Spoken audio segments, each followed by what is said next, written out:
Good morning students. आज हमें जो है नया लेसन पढ़ना है। ये पहली इन्फॉर्मेशन तो ये है जो मैं अब पढ़ाने जा रहा हूँ वो केवल 11th और 12th क्लास के लिए। अगर इस वीडियो को क्लास 9th या क्लास 10th के बच्चे देख रहे हैं तो वो छोड़ दें, उनके लिए ये वीडियो नहीं है, उनके क्लास के लिए ये नहीं है। उनके कोर्स में ऐसा कुछ भी नहीं पढ़ाया जाता है।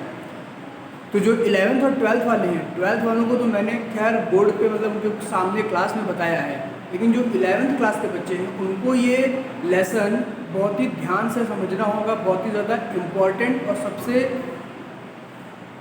यूज़फुल जो कहूँगा कि लेसन यही सब्जेक्ट वर्ब एग्रीमेंट जो पढ़ना है। लेसन का नाम है उसका सब्जेक्ट वर्ब एग्रीमेंट। ये पूरी ग्रामर का बेसिस है। जैसे इंग्लिश में ABCD के बिना इंग्लिश नहीं बोल सकते, वैसे ही सब्जेक्ट वर्ब एग्रीमेंट के बिना तुम कुछ भी कर नहीं सकते ग्रामर में। ठीक है, तो इसलिए 11th क्लास के बच्चे इसको बार बार ध्यान से देखें और जो 12th क्लास के बच्चे हैं वो अपना रिवीजन सही से करें। तो बच्चों सबसे पहले देखते हैं कि सब्जेक्ट वर्ब एग्रीमेंट क्या होता है। तो एग्रीमेंट का मतलब होता है समझौता। एग्रीमेंट का बेसिक मतलब क्या होता है कि किसी से हमें अपना समझौता करना है। और सब्जेक्ट और वर्ब, लेकिन वो समझौता होना किस में है, वो कॉम्प्रोमाइजेशन किस में होना है, सब्जेक्ट और वर्ब के बीच में। समझौता या कॉम्प्रोमाइज़ कहाँ होता है, जब दो लोग कम से कम होने चाहिए। तो वो दो लोग कौन से होंगे, एक सब्जेक्ट होना चाहिए और दूसरा वर्ब होना चाहिए।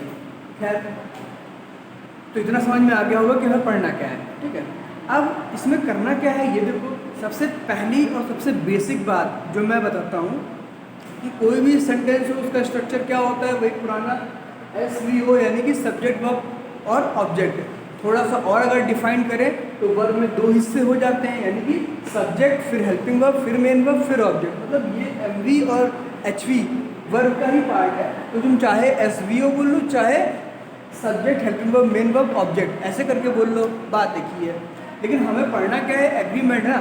तो हमें केवल इस टाइम यानी कि इस लेसन में पूरा केवल इस बात पे गौर करना है, सब्जेक्ट और वर्ब पे। सब्जेक्ट वर्ब हेल्पिंग वर्ब या मेन वर्ब पे। ठीक है, सब्जेक्ट और वर्ब पे ही गौर करना है। ऑब्जेक्ट कुछ भी लिखा हो तुम्हें उससे मतलब नहीं है। ऑब्जेक्ट कुछ भी लिखा हो तुम्हें उससे मतलब नहीं होना चाहिए, क्योंकि ऑब्जेक्ट के बारे में हमें पढ़ना ही नहीं है। अब आते हैं बात कि एग्रीमेंट किस चीज़ का होता है, किस बात का एग्रीमेंट दोनों लोग करते हैं। एग्रीमेंट इस बात का करते हैं कि अगर सब्जेक्ट सिंगुलर होगा, यानी कि ये वाला सब्जेक्ट जो है अगर ये सिंगुलर होगा सब्जेक्ट, तो उसके साथ में आने वाली वर्ब चाहे वो हेल्पिंग वर्ब हो या मेन वर्ब हो। पहले तो हेल्पिंग वर्ब की बात करते हैं, अगर हेल्पिंग वर्ब नहीं उपस्थित है तो उसके बाद आने वाली मेन वर्ब की बात, मतलब इसके जस्ट बाद में आने वाला जो भी होगा वर्ड, चाहे वो हेल्पिंग वर्ब आ रहा हो या फिर मेन वर्ब आ रहा हो। जो सिंगुलर सब्जेक्ट होगा वो कहता है मैं सिंगुलर हूँ, तो मुझे जो वर्ब चाहिए वो भी कैसा चाहिए होता है, सिंगुलर वर्ब ही चाहिए होता है। समझ में आई बात।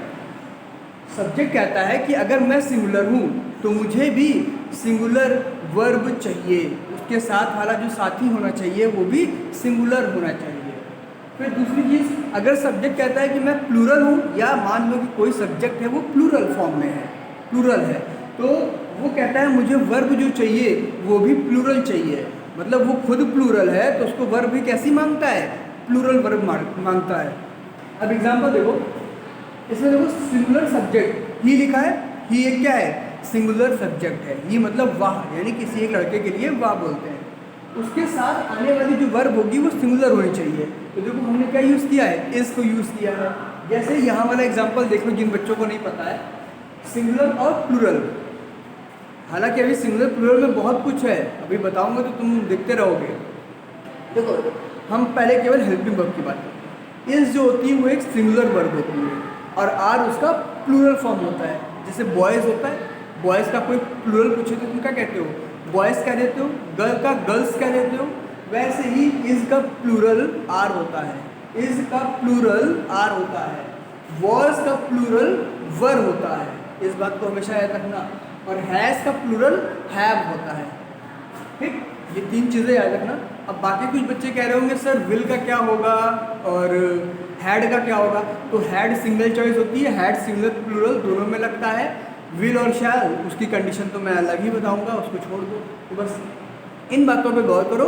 और हैड जो है वो दोनों में, या यूँ तुम लिख सकते हो कि हैड यहाँ भी आता है और इसका प्लूरल भी हैड होता है।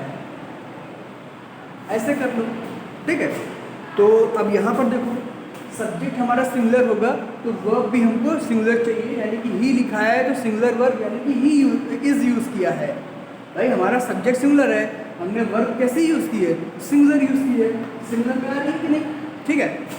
हमारा सब्जेक्ट प्लूरल होगा तो हमको प्लूरल वर्ब लेनी पड़ेगी, यानी दे लिखा हुआ है, दे एक प्लूरल है, वह सब लोग, ऐसे करके ना, तो उसके साथ आने वाली जो वर्ब होगी वो कैसी होनी चाहिए, प्लूरल होनी चाहिए। तो देखो आर लिखा है, आर यहाँ पे है, आर यहाँ आ गया प्लूरल वाला, यानी कि सब्जेक्ट सिंगुलर होगा अगर तो वर्ब भी सिंगुलर होगी, सब्जेक्ट प्लूरल होगा तो वर्ब भी प्लूरल फॉर्म में होनी चाहिए। ऐसा एग्रीमेंट ये लोग आपस में करते हैं। अगर ऐसा ना हुआ तो फिर सेंटेंस गलत हो जाता है। जैसे तुम अपनी मर्जी से दे इज प्लेइंग फुटबॉल लिख दो, तो भैया ये सरासर गलत है, सरासर झूठ है, ये ऐसा कभी भी नहीं हो सकता। क्यों? क्योंकि ये एग्रीमेंट इन दोनों के बीच में होता ही नहीं है कभी, है ना। सही फॉर्म जो होती है वो क्या है, दे आर होना चाहिए, दे आर प्लेइंग फुटबॉल, मतलब सब्जेक्ट के अकॉर्डिंग वर्ब होनी चाहिए। सब्जेक्ट सिंगुलर, सब्जेक्ट अगर सिंगुलर हुआ तो वर्ब भी सिंगुलर, सब्जेक्ट प्लूरल हुआ तो वर्ब भी प्लूरल फॉर्म में होनी चाहिए। ऐसा ये था। इतना समझ में आ गया होगा। अब इसके बाद थोड़ा सा और एडवांस एक लेवल और चलो, इसको अपनी कॉपी में नोट कर लो। अगर तुम अपनी कॉपी में लिख नहीं रहे हो तो गारंटी दे रहा हूँ अभी जो नेक्स्ट के बाद नेक्स्ट यानी कि तीसरे स्टेप में जो मैं बताऊँगा सब सर के ऊपर से उड़ जाएगा। बहुत ही इंटरेस्टिंग लेसन है। अगर कॉपी में लिख के पढ़ोगे तो कॉपी में लिख लो, उसके बाद फिर से दोबारा यही वीडियो देखना, तब ज़्यादा अच्छे से समझ में आएगा। क्योंकि तब तुम्हें पढ़ना नहीं पड़ेगा, तब तुम अपनी कॉपी में पढ़ते रहना, कान में लीड लगा के सुनते रहना। मतलब एक बार पूरा वीडियो देख लो, उसको कॉपी में लिख लो देखते टाइम। फिर जब कॉपी में लिख चुके होगे तो उस कान में लीड लगाओ, फ़ोन को रख दो, फ़ोन में ये वाला वीडियो जो चल रहा है इसको प्ले कर देना और कॉपी में उस चीज़ को बस देखते रहना। अपने आप ही सब समझ में आएगा कि सर क्या बता रहे हैं। ठीक है, तो पहले इतना लिख लो, तब तक इसको पॉज करके नेक्स्ट लिखता हूँ मैं।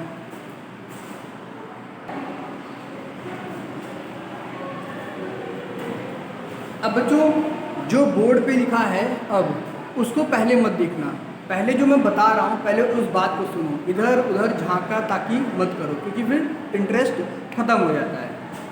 चलो अच्छा, सबसे पहले ये बताओ कि तुम लोगों को सिंगुलर और प्लूरल बचपन में पढ़ाया गया होगा, तो बताया गया होगा कि अगर बॉय लिखा है तो उसका प्लूरल बनाना हो तो बॉयज़ कर दो, यानी कि एस लगा दो। गर्ल लिखा है उसमें एस लगा दो तो गर्ल्स हो जाता है, यानी कि जो प्लूरल बन जाएगा। ड्रेस लिखा है तो ड्रेसेस कर दो, ईएस लगा दो तो प्लूरल बन जाता है। सिटी लिखा है तो वाई हटा के IES कर दो तो प्लूरल हो जाता है। यानी कि बचपन में हमको क्या पढ़ाया गया हाई स्कूल तक कि कोई भी चीज़ हो, कोई भी वर्ड हो, उसमें एस या ES लगाने से वो सिंगुलर प्लूरल बन जाता है। यही सबको बताया गया है। ठीक है, हमें क्या बताया गया कि एस या ES ऐड कर दो तो वो प्लूरल बन जाता है। जैसे बॉय में बॉयज़ एस लगा दिया, गर्ल का गर्ल्स, ड्रेस का ड्रेसेस, सिटी का सिटीज़, यानी कि हमें ये बताया गया एस और ES वहाँ लगाते हैं जहाँ हमको प्लूरल बनाना हो, है ना। लेकिन आधी बात बताई गई, पूरी बात ये है कि ऐसा केवल नाउन के साथ होता है। नाउन ही केवल ऐसा वर्ड होता है जिसमें एस ES लगाने से वो प्लूरल बनता है, वर्ब के साथ ऐसा नहीं है। जैसे यहाँ लिखा हुआ है ईट, मैं तुमसे कहूँ कि बेटा इसका प्लूरल बताओ तो ज़्यादातर बच्चे यही बोलते हैं सर एस लगा दीजिए, ईट्स हो गया, वो प्लूरल है। गलत है। ठीक है, ईट का प्लूरल ईट्स नहीं हो सकता है। क्यों?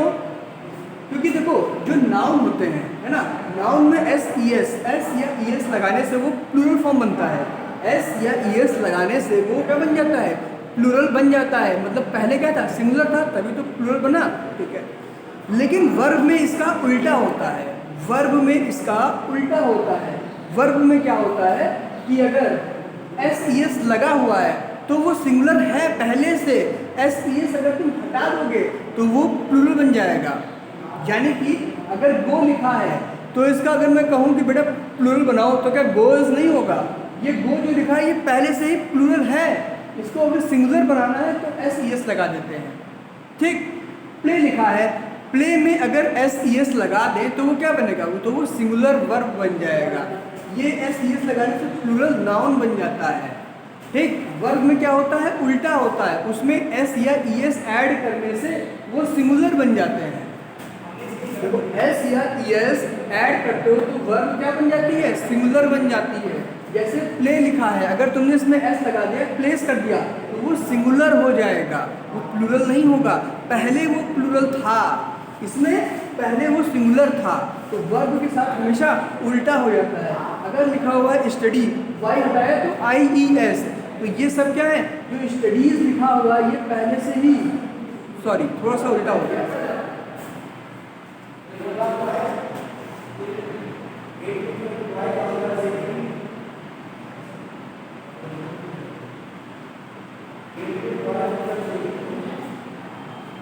ठीक, अब सही है। यानी कि जब स्टडी लिखा हुआ था तब वो पहले से ही प्लूरल में था, वाई हटा के तुमने आई ई एस लगाया तो वो सिंगुलर बन गया। ठीक है, तो वर्ब में हमेशा उल्टा होता है। वर्ब में अगर हम एस या ई एस लगा देते हैं तो वो प्लूरल नहीं बनता है, तो वो अपने आप का सिंगुलर बन जाता है। तो हमेशा याद रखना ऐसे, ईट का ईट्स हो गया तो ईट जो है वो प्लूरल है और ईट जो है ये सिंगुलर है, तो ऐसा उल्टा दोनों में चलेगा। ठीक है, तो नाउन जो है उनमें एस या ई एस ऐड करने से, बात तो समझो, नाउन वाला कोई भी वर्ड होगा, नाउन जो होते हैं उनमें एस ई एस लगाने से प्लूरल बनते हैं, लेकिन अगर तुम वर्ब में एस या ई एस लगाते हो तो वो सिंगुलर बन जाते हैं। इतना समझ में आया? अब इस बात को जो बोर्ड पे लिखा है वो, और जो मैंने बोला उसी चीज़ को अपनी कॉपी में लिख लो। अब ये मैं क्या नोट्स लिख के नहीं दूंगा, 11th क्लास में इंटर में आ गए हो तो इतनी तमीज़ तुम्हें होनी चाहिए कि जो बोला जा रहा है वो तुमको समझ में आया। अगर समझ में जो भी आया है वही लिखो, वही तुम्हारा नोट्स है। नोट्स आसमान से नहीं आएंगे।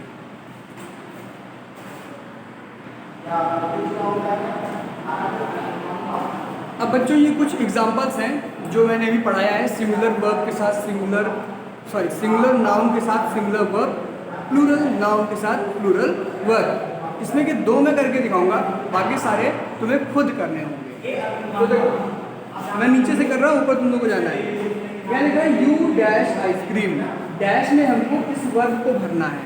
ठीक है, तो बताओ यू जो है वो सिंगुलर है या प्लूरल है, तो यू एक प्लूरल फॉर्म है, तो इसके साथ में आने वाली वर्ब भी कैसी होनी चाहिए, प्लूरल होनी चाहिए। तो क्या ईट का ईट लिखेंगे या ईट्स कर देंगे, भाई यहाँ पे हमको क्या भरना है, प्लूरल वर्ब भरनी है। सब्जेक्ट हमारा प्लूरल है, वर्ब हमको भरना है। वर्ब में बताओ ईट का प्लूरल लिखेंगे या ईट का सिंगुलर लिखेंगे, तो ये प्लूरल है तो ईट का प्लूरल फॉर्म लिखना है। तो मुझे बताओ ईट का प्लूरल फॉर्म क्या होता है, ईट्स हो जाएगा ना।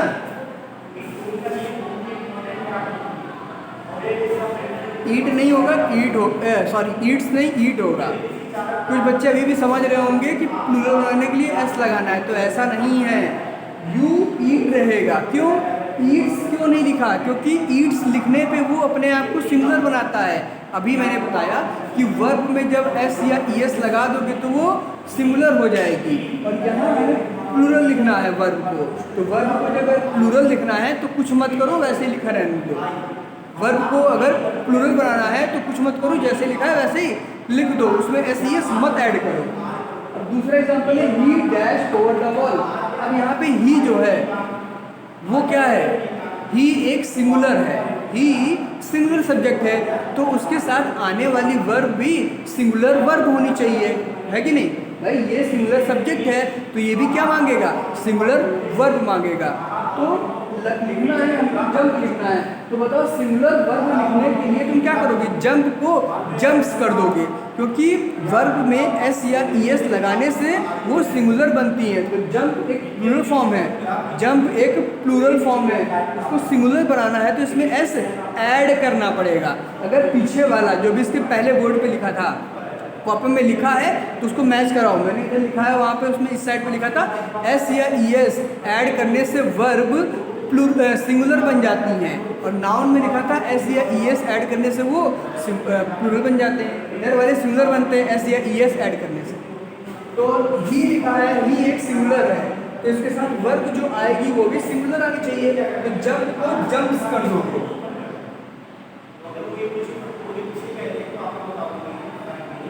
सिंगुलर वर्ब सिंगुलर सब्जेक्ट हो गया, तो सिंगुलर वर्ब लिखेगी, तो वर्ब पे एस लगा दोगे, हो जाएगा सिंगुलर। बस इतना जान लो, अगर इधर नहीं है तो इधर एस लगाना पड़ेगा। अब भाई इसके ऊपर वाला देखो लिखा हुआ है शी डैश वेरी फास्ट, और यहाँ पे लिखा है रन। तो बताओ शी जो है वो क्या है, सिंगुलर है। शी सिंगुलर है तो वर्ब भी कैसी आनी चाहिए, सिंगुलर आनी चाहिए। तो यानी कि रन का सिंगुलर फॉर्म क्या होता है, रन्स। रन्स जो है वो सिंगुलर फॉर्म है, वर्ब में उल्टा होता है, एस लगाने से सिंगुलर बनता है। वर्ब में एस लगाने से सिंगुलर बनती है। तो सब्जेक्ट सिंगुलर है तो वर्ब सिंगुलर करना है, तो रन का रन्स हो जाएगा। अब ऊपर वाला भाई जल्दी से अपने आप बताओ, वीडियो पॉज करो और देखो। खैर देखो लिखा हुआ है दे डैश वेरी फास्ट, तो यहाँ पे भी देखो वही लिखा है वेरी वेरी फास्ट फास्ट। बस अंतर क्या है कि यहाँ पे प्लूरल है, यहाँ सिंगुलर है। सिंगुलर था तो रन्स लिखेंगे और यहाँ पे रन का रन रहेगा। क्यों? क्योंकि भाई दे जो है वो हमारा प्लूरल सब्जेक्ट है, तो वर्ब भी कैसे आनी चाहिए, प्लूरल आनी चाहिए। तो यही उठा के लिख दोगे, प्लूरल वर्ब हो गई। सिंगुलर एस इसलिए लगाया, देखो दोनों सेंटेंस यहाँ एस लगाया, क्यों? क्योंकि सब्जेक्ट सिंगुलर है। यहाँ एस नहीं लगाया, क्यों? क्योंकि सब्जेक्ट प्लूरल है। वर्ब में एस नहीं लगाते हैं अगर इसको सिंगुलर लिखना है। बॉय डैश हॉकी, तो बॉय प्लेज हॉकी, ठीक है, बॉय प्लेज हॉकी। तो प्लेज इसलिए लगा क्योंकि वर्ब हमें कैसे रखनी है, सिंगुलर रखनी थी। अच्छा बॉयज डैश हॉकी, तो यहाँ पे प्ले कर दोगे, क्योंकि यहाँ पे क्या है, प्लूरल है, तो वर्ब कैसी आनी चाहिए, प्लूरल। तो जो प्ले है वो प्लूरल फॉर्म होता है। Mother dash delicious food, mothers S लगा हुआ है, यहाँ एस नहीं, यहाँ एस है, डैश डिलीशियस फूड। तो ये दोनों सेंटेंस आप मुझे कमेंट बॉक्स में लिख के दिखाओगे, तभी मैं मानूंगा किसने किया किसने नहीं, या तो फिर व्हाट्सएप पे पर्सनल मैसेज कर देना, वहाँ मैं देख लूँगा। ठीक, तो ये दोनों तुम्हारे लिए होमवर्क हो गए। आप इन एग्जाम्पल्स को लिखो और कॉपी में देखो, नहीं समझ में आया तो फिर से बताते हैं। हमें करना ये होता है, सब्जेक्ट अगर सिंगुलर है तो उसके बाद आने वाली वर्ब भी सिंगुलर होनी चाहिए। वर्ब को सिंगुलर या प्लूरल तक कब कहते हैं, अगर वर्ब को सिंगुलर बनाना है तो उसमें एस या ईएस ऐड कर देते हैं। अगर उसको प्लूरल बनाना है तो उसमें से एस ईएस मत लगाना। तो हमने क्या किया, बॉयज लिखा था, बॉयज एक प्लूरल फॉर्म है, तो प्लूरल वर्ब लिखोगे ना, तो प्लूरल वर्ब लिखने के लिए यहाँ एस नहीं लगाओगे, इतना समझ लो। अगर यहाँ एस लगा होगा तो यहाँ नहीं लगाओगे, यहाँ एस लगाओगे तो वहाँ नहीं लगाओगे, समझ गए। तो बॉय लिखा है तो यहाँ पे प्लेस कर दोगे, क्योंकि ये सिंगुलर है तो वर्ब भी सिंगुलर आनी चाहिए। सिंगुलर वर्ब वो होती हैं जिनमें वर्ब में एस लगा होता है। ठीक, दे रन वेरी फास्ट, क्योंकि दे क्या है, प्लूरल फॉर्म है, तो यहाँ पे वर्ब भी प्लूरल आनी चाहिए। तो ये कैसी वर्ब है, प्लूरल वर्ब है, वर्ब प्लूरल है, वर्ब में एस ईएस नहीं लगाते हैं। फिर शी रन्स, क्यों, ये सिंगुलर है तो वर्ब भी सिंगुलर आनी चाहिए। तो वर्ब को जब सिंगुलर बनाना होता है तो उसमें एस या ईएस लगा देते हैं, एस लगा दिया। He jumps over the wall, he singular है तो यहाँ पे जम्प्स में एस लगा दिया, क्योंकि इसको क्या बनाना था, सिंगुलर बनाना था, तो हमने वर्ब को सिंगुलर बनाने के लिए एस लगा दिया। यू ईट आइसक्रीम, ये एक प्लूरल है तो ईट में एस या ईएस नहीं लगाओगे, क्योंकि पहले से ही प्लूरल में है, पहले से ही प्लूरल है, तो इसमें एस लगाने की जरूरत। इतना लिखो और एक बार फिर से समझो। ये दोनों क्वेश्चंस मुझे कमेंट में या मैसेज करके बताओ। अभी इतना ही पढ़ा रहे हैं, पहले ये वीडियो देखो पूरा, इसको लंबा वीडियो इसलिए नहीं कर रहे ताकि इसको समझ लो। 2 बार 3 बार इस वीडियो को देखो, कॉपी में लिखो, नोट्स बना के उनको पढ़ो, ना समझ में आए मैसेज करके पूछो। जब मैं एक्सरसाइज और इसकी एक्सरसाइजेस एक साथ, जैसे कि डायरेक्ट इंडायरेक्ट में था वैसे नहीं हो सकता। रीज़न कि ये लेसन बहुत ही बड़ा है, इसको पूरा पढ़ने के बाद ही तुम्हें समझ में आएगा सब कुछ। तो इसलिए इन वीडियोस को रोज़ रोज़ देखना यूट्यूब पे, ये नहीं आज एक वीडियो देखा अब अगला देखेंगे, हल्का से देखा हटाओ। कई बच्चे ऐसे करते हो, व्यूज़ में आ जाता है कितने लोगों ने देखा कितनों नहीं देखा, ठीक है। तो और जब मैं ऑनलाइन क्लास यानी गूगल मीट में जब क्लास लूँगा तो उसमें क्वेश्चन वही बच्चे पूछना जो इस वीडियो को देख चुके हैं। जिन्होंने ये वीडियो नहीं देखा है वो लोग गूगल मीट पे मत आना। हालांकि जो लोग देख रहे हैं वो तो आएंगे ही, क्योंकि वही लोग देख ही रहे हैं, उनको खबर नहीं है। तो अपने दोस्तों से बोल देना या अपने ग्रुप में बोल देना कि अगर वीडियो देखा है तो वही गूगल मीट पर आया करें, वरना ना आया करें। ठीक है।